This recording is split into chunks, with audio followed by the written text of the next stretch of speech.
jika kalian orang-orang yang beriman, maka jika kalian tidak mengerjakan alias meninggalkan sisa riba, maka ketahuilah bahwa Allah dan Rasul-Nya akan memerangimu. Dan jika kalian bertobat dari pengambilan riba, maka bagimu pokok hartamu, kamu tidak menganiaya dan tidak pula dianiaya.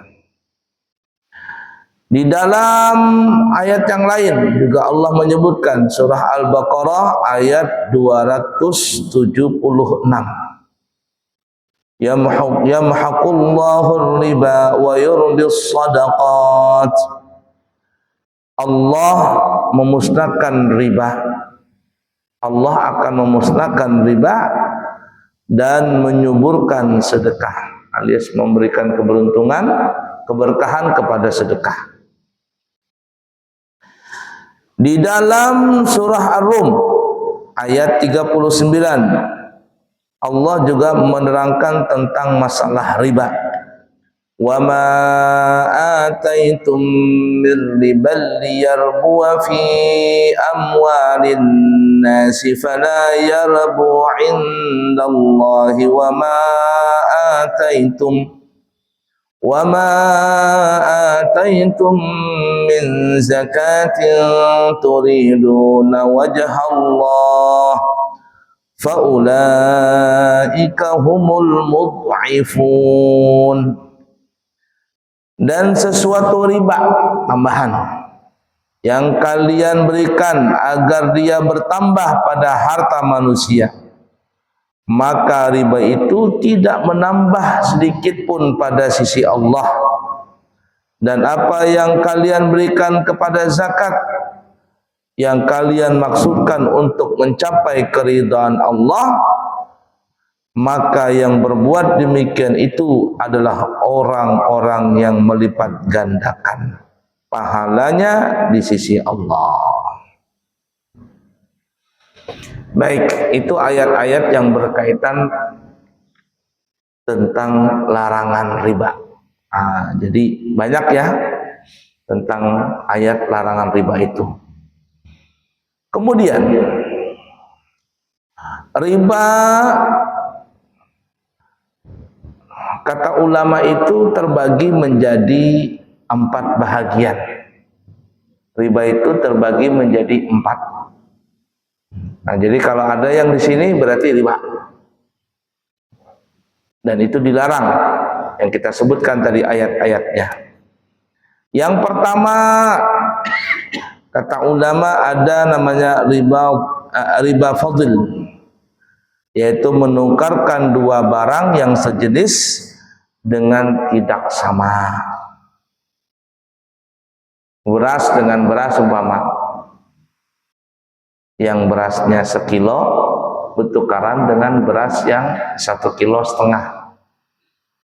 Ya, 1,5 kilo. Ini enggak boleh. Nah, yang setengahnya itu apa namanya itu riba. Umpama ada orang meminjam beras, berhutang beras, ibu-ibu nih hendak bermasak, katanya bolehkah aku menghutang beras 1 kilo aja, katanya boleh, tapi nanti kamu memiliki berasnya 1,5 kilo. Nah, ini tidak boleh. Setengahnya itu menjadi riba. Atau bertukar-tukaran, entah apakah, kenapa ini ketujuh beras ini, si A nih lah ketujuh dengan beras si B. B, kita tukaran beras ya. Nah, si A menukarkan beras ke B, si B menukarkan berasnya ke A. Tapi ada berlebihan di situ. Maka ini lebihannya menjadi riba. Kenapa? Karena dia sejenis. Beda kalau tidak sejenis. Jadi orang bahari apa ya? Jual beli apa namanya? Barter apa? Bahari itu nah. jual beli barter kah pengarangnya itu. Sampai sekarang tuh di Banjar kalau nggak salah masih ada itu. Di mana itu namanya itu? Di Astagfirullah, ini apa? Yang Jukung tuh nah. Pasar Jukung. Jadi orang berjual beras pakai pisang. Jadi si Ikung, si A umpama punya pisang, si B punya beras. Nah, tentu beratnya pisang setandan lebih berat daripada berasnya beras. Aku nukar beras 5 kilo itu nah, aku bayar pakai apa ngaran ini? Pakai pisang setandan. Mau tidak? Mau katanya. Pisang setandan umpama 10 kilo beratnya. Beras cuma 5 kilo. Beratan mana tuh? Beratan pisang. Tapi ini kada masalah. Kenapa? Karena berbeda jenis. Itu jadi orang bahari jual apa? Jual barter apa gitu ya. Banyak seperti itu tuh. Ini nggak apa-apa. Kemudian yang kedua disebut riba qardi. Kalau yang pertama namanya riba fadli, ya, riba berlebihan. Kalau ini riba qardi.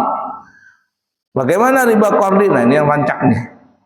Utang dengan syarat ada keuntungan bagi yang memberi utang. Ini yang banyak nih. Yang banyak. Aku boleh kamu utang 1 juta nah.